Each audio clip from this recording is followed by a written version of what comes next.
Who's actually going to get the most out of a high-end bow mount trolling motor like this? And who would be better off putting their money into a simpler setup?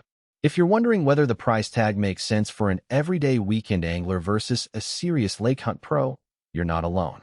Link is in the description if you want to check the product details on Amazon.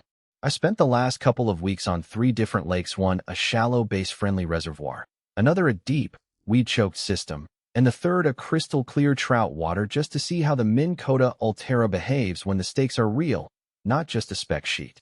First off, let's talk about the kind of fisherman who actually needs the level of control this motor promises.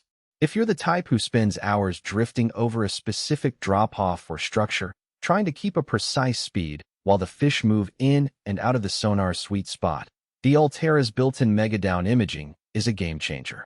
The imaging unit sits right under the motor, giving you a live, down-looking view of what's beneath the hull. In my testing on the deep lake, I could see the contour of a submerged oak stump from 30 feet away, line up a baited jig directly above it, and let the motor hold a dead-slow 1.5 miles per hour without any manual tweaking. That kind of visual feedback eliminates the guesswork that usually forces you to feel the fish with a rod tip or rely on a separate fish finder unit that can be finicky in choppy water. If you're a casual paddler who just wants a reliable push button to get you back to dock, the same feature could feel like overkill. The imaging screen lives on a small LCD that pops up from the motor housing, and while it's crisp, you still need to glance at it while you're steering. That extra glance can be distracting for someone who's not used to multitasking between the boat's depth readings and the motor's control panel. In that sense, the Ulterra leans heavily toward anglers who already use a chart plotter or a dedicated sonar system and are comfortable integrating another screen into their workflow. Now, about the auto stow and deploy system with power trim. This is the part of the motor that most people ask about first, because a motor that can retract itself with a single button saves a lot of hassle when you're moving between launch ramps and fishing spots. I tried the auto stow on a windy day at the reservoir. The motor dropped back into its housing smoothly, and the power trim feature adjusted the thrust to keep the boat from lurching forward as the weight shifted.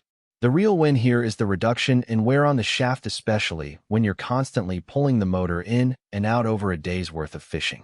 The downside: the stow mechanism adds a few extra pounds to the overall package, so you'll notice a slight shift in balance compared with a lighter, manual stow model. If you're already pushing the weight limit of a small 10-foot aluminum boat, that added mass could be a factor. The advanced GPS trolling system with spot lock and jog is another feature that separates the Ulterra from the entry-level crowd. Spot lock lets you park the boat at a specific coordinate and have the motor keep it exactly there, even if a current tries to push you off. In practice, I marked a promising base school at 45 feet depth, engaged spot lock, and the motor held position for over an hour while I swapped lures and even took a short break. Jog, on the other hand, let me set a tiny back-and-forth pattern around that spot, which is perfect when you suspect fish are patrolling a tight perimeter. For a lake with a strong current, those tools can be the difference between a dead day and a steady stream of bites. However, the GPS functions are tied into the motor's internal software, meaning you can't simply pair a third-party chart plotter without some extra wiring.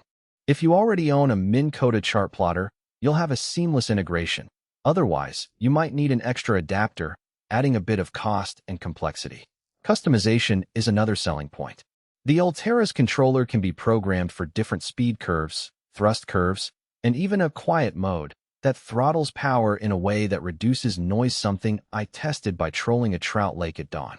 The motor stayed below 55 dB, and the fish didn't seem spooked, which is something you rarely get with a louder, generic motor.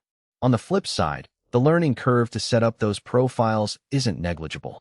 The menu system is navigated with a small knob and several layers of submenus. If you're the type who prefers a plug-and-play approach, you might spend an hour just getting the controller to behave the way you expect. Efficient power management is the final practical piece. The Ulterra draws less current at a given speed than older models, which translates to longer runtimes on a standard 12-volt battery. On the deep lake, I ran the motor at 3 miles per hour for about 7 hours before the battery voltage dropped.